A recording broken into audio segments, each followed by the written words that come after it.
Jésus prie à Gethsémani.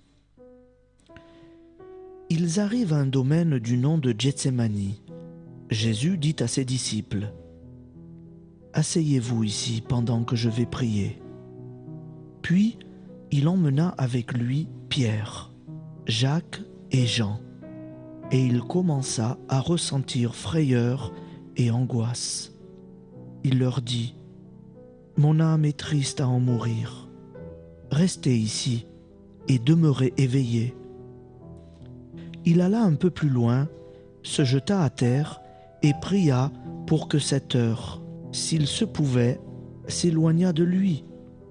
Il disait : « Abba, Père, à toi tout est possible.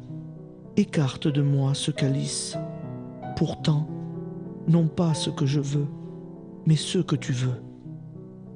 Je suis descendu du ciel pour faire non pas ma volonté, mais la volonté de celui qui m'a envoyé.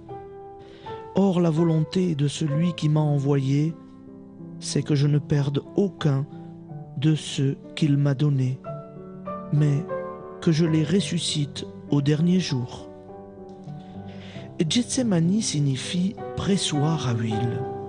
Comme le fruit mûr du pressoir, Jésus va verser jusqu'à la dernière goutte de son sang pour sauver les hommes.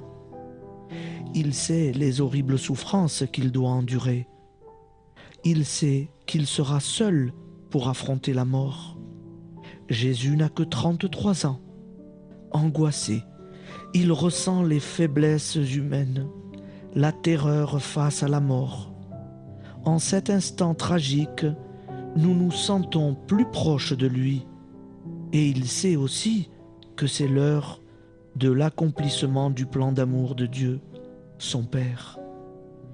Alors il s'en remet à lui, insondable mystère de ce plan d'amour. Le salut des hommes exige la mort sur la croix du Fils de Dieu. Prions. Seigneur Jésus, donne à tes disciples la force qui leur permette de se soumettre à la volonté du Père à l'heure de l'épreuve, aussi dure soit-elle. Nous devons, à ta soumission, à la volonté du Père, notre salut éternel.